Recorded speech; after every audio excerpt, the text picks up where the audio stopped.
And our first story, the Energy Ministry is attributing recent power outages in parts of Ghana to a shutdown of the gas processing plant at Ichiabo. The project will enable gas produced from fields in the western region to be pumped to Tema for use by a power plant there. Deputy Minister in charge of Power, William Orekwedu, who has been apologizing for the erratic nature of electricity supply, says the situation may persist for another 10 to 12 days, and so urged the public to bear with authorities as the challenges are resolved. There's more in the following report. Okay, so in recent weeks, there's been prolonged and frequent power outages across the country. Question many people have been asking is, are we back to the dark days? That is doomsday. This is not what we were promised. This is not what we were told. Last time I was watching the TV news, it was told that they are giving us just a time frame of 1 week. It's past 1 week now. So why are the electricity Ghana company doing that? It's so bad. As we're speaking now, the power went off last night, and it's not come up to now. And as I'm speaking to you right now, my phone is off. The room is hot. You can't sleep. The kids can't sleep. Everybody's miserable. Now today, the Ministry of Energy called an emergency press conference to address the nation as far as the power situation is concerned. There have been some concerns that we do not have enough fuel to power the plants. Where we are now is the gantry, where just in the background you would find trucks that are loading fuel for onward transmission. Once this shutdown is complete, we will be in a position to transport gas from the west, the Takoradi area, to Tema, where we have generators that require gas. They depend on gas from Nigeria. We've heard this severally, that gas from Nigeria is not coming, the pressure is low. Instead of 120 million scf, we are getting only 30. After this, it's going to be a thing of the past. The Deputy Minister, however, says the intolerant manner Ghanaians treat the recent outages is a vote of confidence the people have in the administration to deliver uninterrupted power. We do apologize for the inconvenience that is being caused.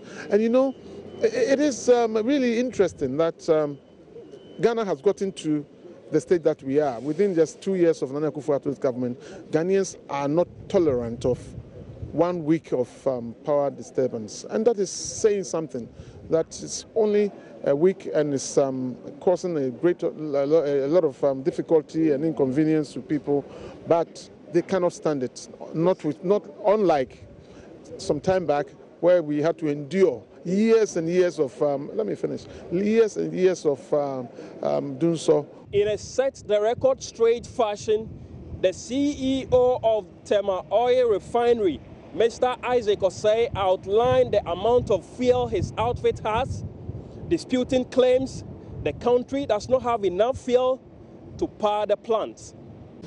10,500 metric tons of AGO, that's diesel. And this was brought in for VRA. And it was brought in by Stratcon and Go Energy, two of our BDCs. Secondly, we received 11,000 metric tons of heavy fuel oil, HFO, and it's been earmarked for AXA. This was brought in by Go Energy. And then thirdly, we've received also 300,000 barrels of light crude oil. This is been designated for VRA, and we have it in tank. What we have done so far, we are now in the process of loading BRVs, which are destined for AXA. We can do about 1,000 metric tons a day. We have asked the NPA to give us permission to load after 6 o'clock. And we are prepared to work on Saturday to ensure that we can do 1,500. 6 o'clock to 10 p.m., we want that additional time, and we'll work on Saturdays and possibly on Sundays also to ensure that the entire stock of 10,000 metric tons, of 11,000 metric tons find its way to AXA. The ministry at the news conference promised to take journalists to 3 sites in Tema, namely the Tema Oil Refinery and the Asogli and AXA power plants, to prove fuel is not the reason for the outages. The tour, however, ended at the refinery. It is therefore unclear whether the AXA and Asogli plants are indeed producing at full capacity, as had been suggested by the ministry at the news conference. Away from power and on to another basic necessity of life, water. Most parts of Accra could face acute shortages of the commodity soon if damaged water filters at the water treatment plant are not fixed immediately, according to the Municipal Chief Executive of Gbawe, Patrick Kumo. The damage is putting pressure on the remaining 8 filters, which, when not addressed immediately, could result in a permanent shutdown of the plant. F.Y. Evans Chinnery now reports. The water treatment plant is on the verge of collapse following the damage of 4 water filters out of 12, putting pressure on the remaining 8. According to Municipal Chief Executive of the Gbawe Municipal Assembly, Patrick Kumo, the damaged filters poses danger to the future of the plant if immediate attention is not taken. During a tour of the site, the MCE said this damage is as a result of building on the water line. The 8, they are also old filters. And per the information that we picked on the ground, those 8 too are not really in good conditions and they can give in at any time. And when that happens, you know, Gweja supplies almost about 70% of the water in Greater Accra. And this will affect major institutions and areas in Greater Accra. I deem it fair to go there, ascertain it, and then of course get government to know so that quickly we can move in there to see how far best we can mitigate the situation before the unforeseen event happens. We don't want to go back to the days where we have 4 gallons and other things coming up in Greater Accra. So the reason why I have to go there to get first-hand information what is really happening over there. Then of course we'll report to the sector ministries and then also copy the presidency for action to be taken.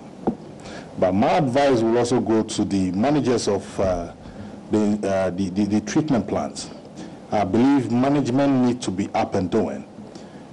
If situations are there, you don't cover it up, you have to let the appropriate authorities know so that quickly we can all get it done and done with. The filters at the treatment plants are designed to run for about 48 hours, but currently operators of the plant have to wash these filters every 12 hours, a situation that threatens the smooth operation of the plant. Let's take you to the northern region, and residents of the regional capital, Tamale, have lauded the call for the commercial use of tricycles and motorbikes to be legalized, though some have raised concerns of safety and regulation of the operations generally. It is already the main mode of transport in that part of the country. Well, these tricycles, popularly known as yellow, due to its dominant color, or nahi from its home of origin, India. Correspondent Martina Bugri takes a ride in one of these tricycles to find out more about what makes it much more convenient. That is the station for tricycle. If your destination is Jakara, between among others, this is where you will pick your tricycle. Now, within these destinations, we have the charges between 1 cedi and 1 cedi 50 pesos. Here this afternoon, we are joining several other commuters to find out whether the call for the commercialization of tricycles and motorbikes is the right call. I just joined one of the tricycles. You either call it yellow or nai in the northern region. I'm going to have a chat with some of the passengers and then we'll find out what they think of this call. Good afternoon and welcome to JoyNews. Now, there's a call for the commercialization of tricycles and motorbikes. What do you make of it? I think it's a big call. Tricycles have a lot of benefits and it's easy to use. There are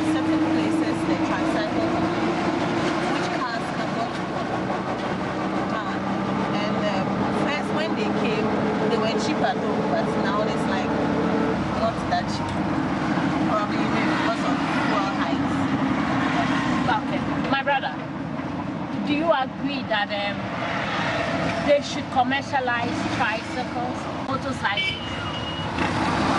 I think it's a good idea to commercialize the tricycles. There are some places a taxi goes and takes you to 2 cities. If you are going with a tricycle, at most it's 1 city. So I think we should commercialize the tricycle.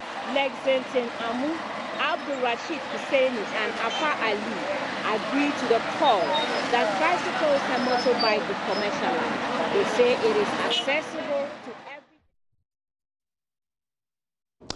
Well, we're in the northern regional capital, Tamale. Now, let's go further north into the Upper West region, where the regional minister, Dr. Hafiz bin Sali, has assured security will be his utmost priority.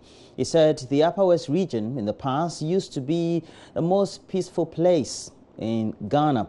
However, there is growing insecurity in the region at the moment, from chieftaincy and land disputes to armed robbery attacks. Regional correspondent Rafiq Salam reports from Wa. Sea of people from all walks of life and from all sides of the political divide, swerve in party colors, converge at Bamaho, a community located 5 kilometers away from the Wa township. Bamaho is sacred and revered by Muslims in the Wa township, as it is the only community reserved to welcome pilgrims from Mecca or Wala indigents who makes remarkable achievement in their field of work. After waiting for close to an hour, the Land Cruiser carrying Dr. Hafiz bin Sali, the man holding the most coveted position in the region, arrived, sending them into wild jubilation, and few had opportunity to shake hands with him. The convoy then snailed and sauntered through some principal streets in the Wa township. At the Upper West Presidential Lodge, there was near stampede as they tried to enter the narrow burglar-proof glassy door. Dr. bin Sali said he will embrace all shades of opinions in the region. We are not going to discriminate against anyone. Religious differences, ethnic differences, political differences is not going to feature in my administration. Security will be his utmost priority. We have problems with our security. That is the #1 challenge of the people of the Upper West region. Under my leadership, you are going to see a change. Also present was Abdul Nasser Sani Bonas, cousin of the minister and Upper West Regional Chairman of the opposition NDC. However checkered their past in terms of political rivalry, however complex their relationship, the stakes are high, and both men know they need to join forces to keep the region on the path of development. We were hoping and praying that the confidence the president has in him, he will do things that will benefit the good people of Upper West. And then Deputy Upper West Regional Minister Amidi Chine Isaku urged the people to put the 2016 campaign behind them and unite for development. Politics is over. We are now having a government in place. We have just entered the 3rd year of the government. And therefore, everybody must support the government for the government to implement its policies. And the government in Upper West here, I think the regional minister represents the government, and we must all rally behind him so that he can work on behalf of His Excellency the President.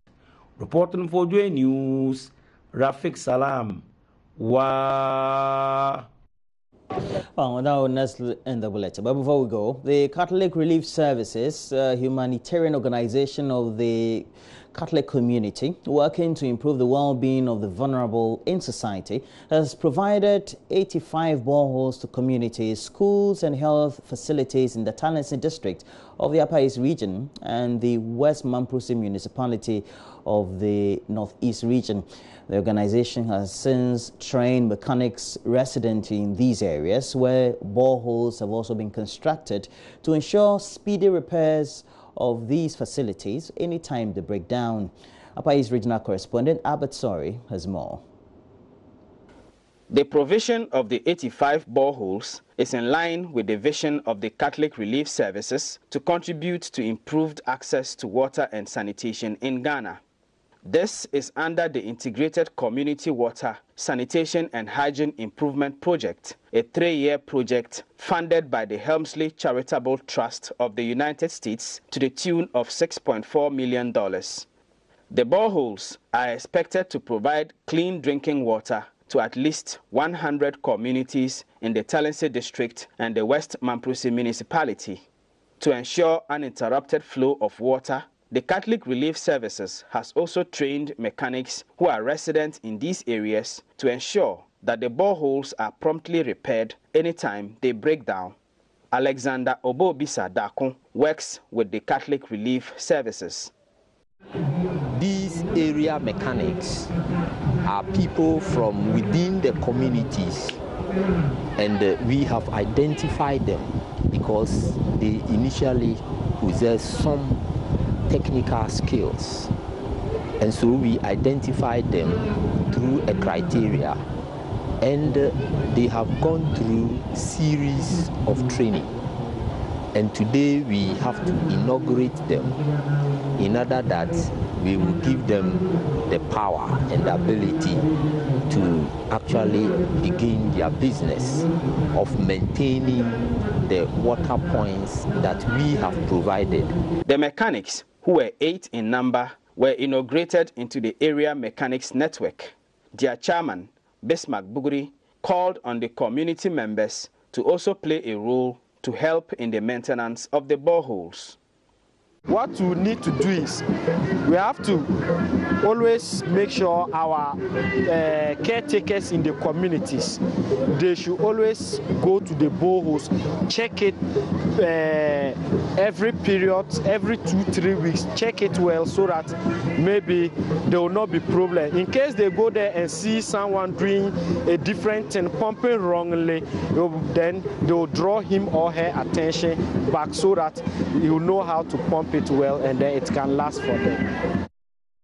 The Integrated Community Water, Sanitation and Hygiene Improvement Project is also constructing over 150 gender-sensitive and disability-friendly latrines in 80 schools and several healthcare centers. West Mamprusi Municipal Chief Executive Abu Mohammed, in a speech read on his behalf, applauded the Catholic Relief Services for supporting government's efforts to provide safe drinking water for all Ghanaians. For Joy News, Albert Sori, reporting from Karmenga. And that's it for the roundup of the latest news headlines we have in the studio.